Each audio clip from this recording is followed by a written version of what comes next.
E aí, galera do terceiro ano, nós vamos gravar para vocês agora a 20ª aula, a 20ª videoaula de Sociologia, tá? Nós vamos falar do conteúdo do módulo 20 da apostila de vocês de Sociologia, que é um conteúdo bastante interessante, entendeu? Porque nada mais, nada menos do que a origem e a estrutura das tribos urbanas, né? Talvez para vocês agora no terceiro ano isso já esteja começando a cair em desuso, né? Mas todos vocês sabem que até certo ponto da adolescência e até o segundo ano médio dentro do colégio, vocês se agruparam, né, de forma assim, se agruparam com aquelas pessoas que vocês simpatizavam mais, né? Os grupos foram formados, além do grupo de classes, foi formado por interesses, né? Por gostos semelhantes, né? Na verdade, no objetivo se usa uniforme, porém, os grupos urbanos na rua, como o nome diz, os urbanos se agrupam também por vestimenta semelhante, tendências estéticas semelhantes, né? Aquela pintura mais forte nas meninas, né? O corte de cabelo de um lado caindo para o lado do sol dos meninos, que a gente chama de emo, né? Então, assim, as tribos urbanas, gente, se aglomeram por interesses comuns, por tendências e por gostos. Qual é quais são as duas principais raízes da aglomeração das tribos urbanas, né? Da proximidade e do sentimento de união que existe entre as tribos urbanas? Primeiro, é a sensação de pertencimento, né? É você não se achar um peixinho fora d'água. Porque nessa tribo, né? Nesse grupo social menor, nesse microgrupo social, você está convivendo com pessoas que têm o mesmo gosto que você. Por exemplo, na forma de se vestir, no gosto musical, né? Tem o pessoal que curte heavy metal. O meu grupinho na escola era esse. Era o pessoal que gostava de heavy metal, de metal. Metal total, assim, não era nem hard rock. Era metal total. Hoje em dia tem muito grupo assim que é formado em volta do pessoal que curte grunge, que curte aqueles conjuntos tipo Pearl Jam, que curtem o Wallflowers, que curtem New Radicals. Enfim, o gosto musical é um negócio que une muito, tá? Pelo menos na minha juventude foi. Hoje em dia nós temos assim N gostos musicais, porém, como já havia no passado, porém as tribos estão se fortalecendo, né? Estão se tornando maiores. Então você tem aquela turma dos pagodeiros, você tem aquela turma dos sertanejos, você tem aquela turma dos roqueiros, você tem aquela turma que curte música pop, enfim, o Korean pop, né? O K-pop, enfim.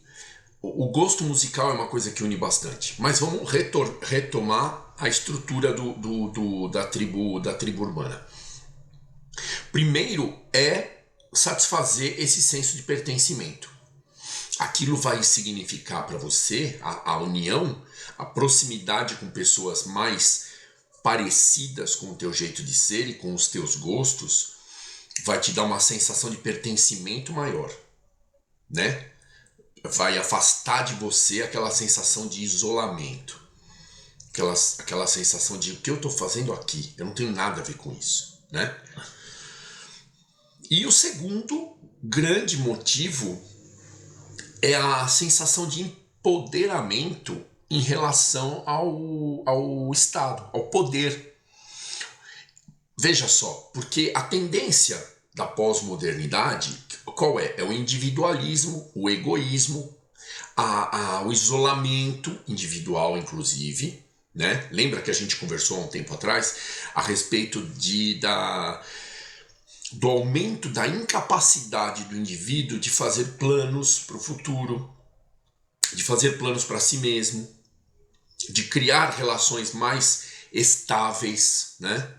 As coisas do mesmo jeito que são descartáveis, né? Os objetos descartáveis os objetos de desejo são a eles são atribuídos cada vez mais o prazer, né? O consumismo. As relações seguem o mesmo padrão. Essas tribos urbanas deixam de lado essa racionalidade pós-moderna, essa tendência social pós-moderna. Essas tribos urbanas dão mais valor para o sentimento, né? Para o lado afetivo do indivíduo. Vocês têm assim mais condição de sorrir mais, tem condição de expressar seus sentimentos de uma forma mais aceitável, né? Sem parecer romântico, sem parecer assim totalmente fora da sua natureza. Gente, nós não vamos nem entrar no mérito de quem no fundo é romântico e cria aquela persona de sério, de hipster, né? de um indivíduo ou uma menina urbana, moderna, que não se preocupa com nada, que dá mais valor à sua individualidade, é extremamente egoísta, busca a satisfação pessoal na aquisição de coisas, né? No consumismo, e quem tem a tendência à afetividade, né? Quem tem a tendência ao abraço, ao calor de outro corpo, não só o calor de outro corpo numa relação afetiva, mas o calor de outro corpo numa relação de amizade. As tribos urbanas, elas, com essa satisfação do pertencimento, elas permitem que o indivíduo, aí moça ou homem, tanto faz, ou um terceiro sexo né, que possa surgir, né, também agrupando uma tribo, vão poder expressar os seus sentimentos, vão poder expressar os seus assuntos em comum com mais facilidade, porque trata-se de um grupo de pessoas que tem o mesmo gosto, tem a mesma tendência, uma tendência sexual, uma tendência lógica, uma tendência racional, uma tendência musical, uma tendência estética, entende? Então, assim, o agrupamento de pessoas nas tribos urbanas é basicamente isso, a proximidade de pessoas que criaram uma identidade, que possuem uma identidade. Aliás, aqui, como o Maffesoli cita no conteúdo complementar dele, na entrevista que ele deu para uma revista no Rio Grande do Sul, ele não fala de identidade, ele fala de identificação. Os grupos, as tribos urbanas, os grupos de semelhantes se agrupam, se aglutinam por simples identificação, por simples simpatia, identificação mesmo, né? Aquela coisa de, nossa, aquela turma lá parece comigo, eu vou procurar me aproximar daquele pessoal. E a força desse grupo contra qualquer tipo de poder, qualquer tipo de autoridade exercida se torna maior. Se o indivíduo sozinho, ele era contra alguns efeitos do capitalismo e da pós-modernidade, em grupos, em tribos, ele acaba tendo mais força, né? A voz desse grupo né, a voz dessa reunião de identidades, né, de reunião de pessoas que se identificam, né, reunião de identificações, torna a voz desse grupo mais forte, mais audível. Gente, a gente falou a respeito de satisfação da necessidade de pertencimento, do senso de pertencimento. A gente falou da luta, né, da oposição à tendência pós-moderna de individualismo, de egoísmo, de excesso de consumo, principalmente. E a gente falou também da contraposição, né, da oposição a qualquer tipo de atividade autoritária, a qualquer tipo de poder que seja exercido, inclusive na escola. Eu sou da turma dos rebeldes, nós somos contra a autoridade vertical do professor. O professor lá em cima, né, quando eles falam de verticalidade e horizontalidade, é isso. O professor é aquele modelo da escolástica, né? Do professor, um cara que está num nível superior, detentor de conhecimento e que vai fazer vai fazer a caridade de passar esse conhecimento para o grupo e, portanto, exige respeito, exige uma reverência, né? Uma atitude de respeito, né? E, por outro lado, os grupos, as tribos se formam em busca de horizontalidade, em busca de adquirir comunicação e de poder se comunicar, adquirir conhecimento e poder se comunicar numa esfera horizontal, num plano horizontal, com pessoas do mesmo nível. Veja, gente, isso é uma característica das tribos urbanas, das tribos em geral, inclusive das tribos escolares. Isso aí eu estou acrescentando como um pensamento meu, uma tendência que eu notei nos últimos anos. Gente, eu vou falar uma coisa para vocês agora que talvez muitos não aceitem, mas o ensino formal é necessário. Nós, educadores, nós docentes, procuramos cada vez mais estabelecer uma relação horizontal, porque isso é notório que, conforme o tempo foi passando, aquela história de professor lá no alto, na vertical, e o aluno como completo ignorante, né, no sentido mais beneficioso que essa palavra possa ter, mais benéfico que essa palavra possa ter, ignorante daquele assunto que o professor é mestre, né, que ele conhece muito bem, aquele modelo vertical já não combina mais. Só que, em contrapartida, nós todos precisamos ensinar para vocês, precisamos passar o conhecimento formal. A instituição escolar, a instituição social, a sociedade em si, cobra tanto de nós, né, como o nosso trabalho, como de vocês, nos acessos às instituições de curso superior, mais conhecidas como faculdades. E vão continuar cobrando ao longo da vida, no trabalho, como nós. Certo? Vão cobrar sempre o ensino, vão cobrar sempre o conhecimento. Portanto, gente, deve haver um equilíbrio, tá? Agora, conversando com vocês de terceiro ano médio, que já estão prestes a fazer o Enem, a prestar acesso à universidade, já vão escolher profissão. Muitos de vocês já devem ter núcleo familiar formado, enfim.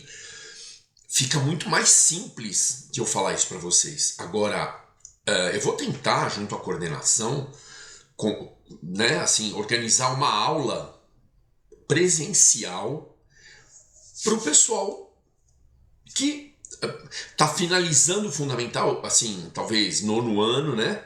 Primeiro médio e o segundo médio também. Porque apesar desse conflito, apesar dessa resistência contra a autoridade e a verticalidade do ensino, vocês têm necessidade de aprender. Vocês precisam aprender por uma simples exigência social. E nós temos a incumbência profissional, nós somos pagos e estimulados a fazer isso da melhor maneira possível.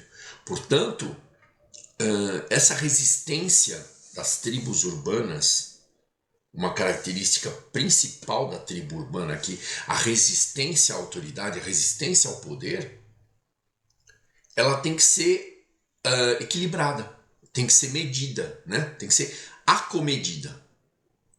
Ela não pode ser exagerada, né? Não pode ser exacerbada. A nossa resistência é terrível, nós não vamos deixar o professor falar. Isso é meio absurdo. E o professor também autoritário assim ao extremo também já não tem mais lugar. Aquele professor que manda e desmanda não tem mais lugar. Agora os assuntos têm que ser passados para vocês, têm que ser passados para vocês. Isso infelizmente é ponto pacífico, é inegociável. Certo? Então, gente, quando a gente fala a respeito de tribos urbanas, da junção de semelhantes, né, da criação de identificação para além da identidade, né, talvez até num próprio indivíduo, como inclusive o Maffesoli fala, de personas diferentes. Você tem uma persona no trabalho, você tem uma persona na escola e uma persona em casa.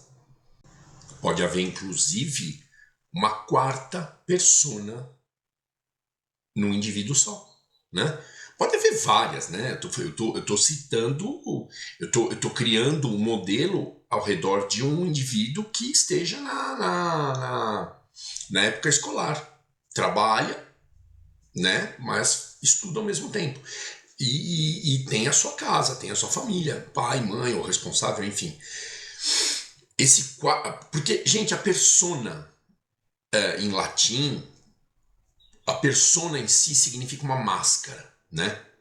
Ah, eu não sou eu mesmo no trabalho. Ok, mas lá você tem que ter um comportamento. Ah, eu não sou eu mesmo na escola. Tudo bem, lá você tem um comportamento para que o ambiente seja mais agradável para você. Ah, eu não sou eu mesmo com a família.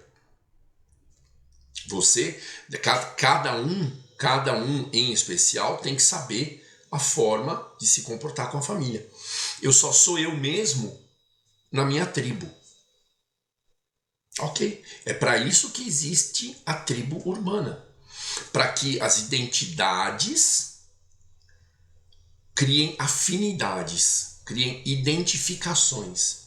Olha só que estranho, né? Quando a gente fala de as identidades possuam identificações. A tua identidade é a tua identidade. Por exemplo, o João, né? O João trabalha, ele é de um jeito, ele vai lá de terno, gravata, enfim, trabalha, ou pode ir de qualquer roupa, com TI, coisa e tal. Ele frequenta o Objetivo, lá ele é um cara despojado, é comunicativo, conversa com a galera, coisa e tal, mas se preocupa com o estudo, não bate de frente, né?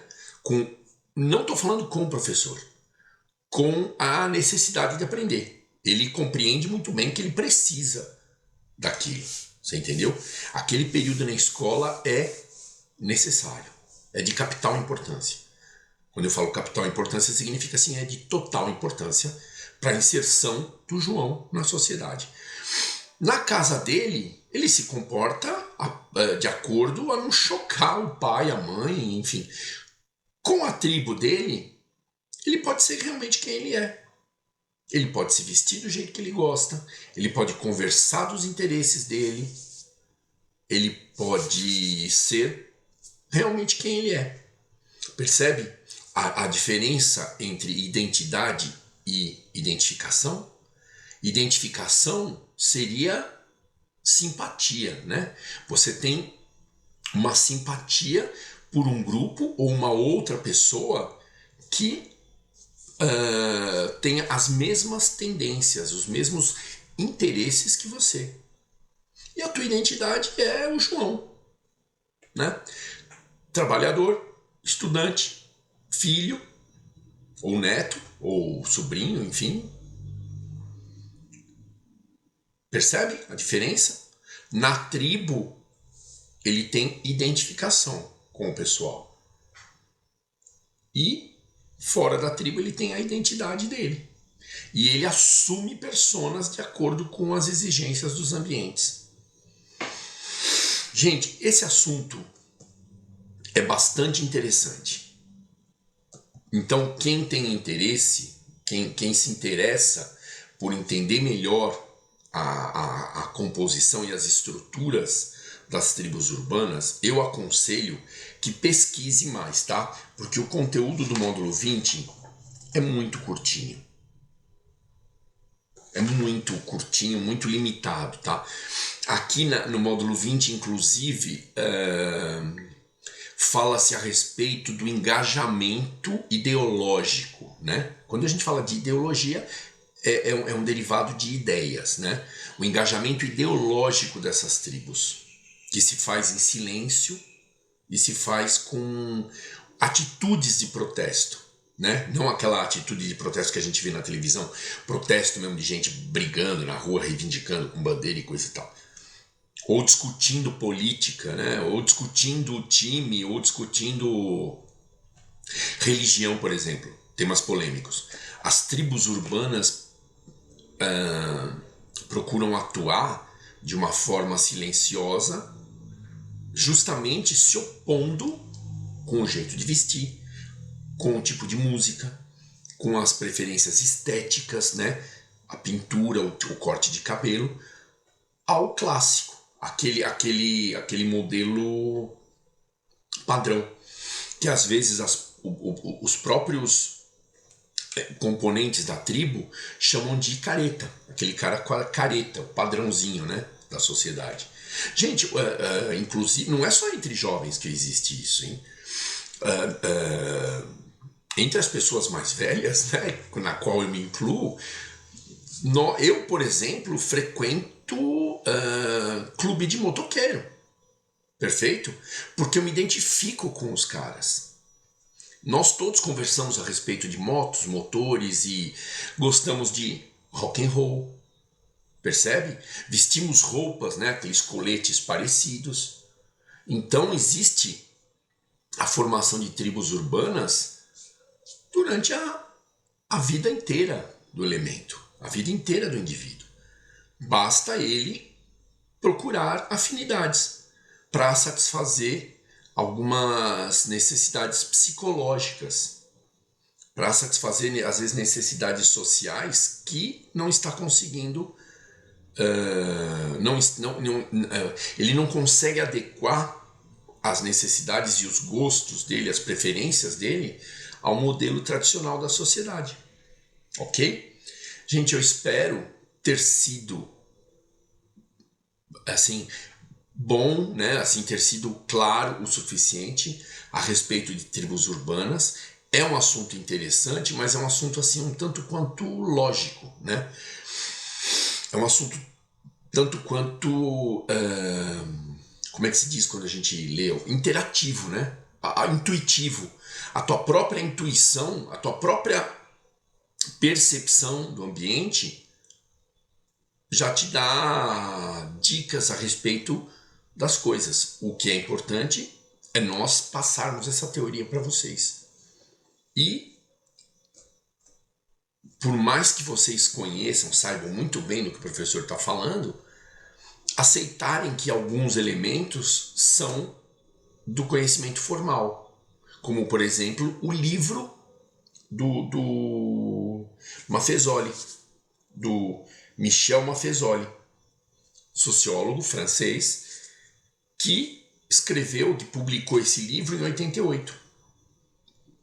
Então existem teorias acadêmicas, existe produção de conhecimento formal, esse que a gente aprende na escola, a respeito da estrutura das tribos urbanas. Não é só o achismo, não é só a nossa versão do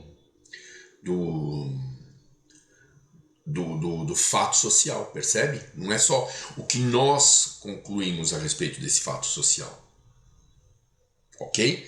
Gente, novamente, eu espero ter sido claro o suficiente, direto o suficiente, e agradeço pela atenção de vocês até esse momento, desejando bons estudos e, como sempre, boa sorte, força para vocês do terceiro ano, que é o que vocês precisam nessa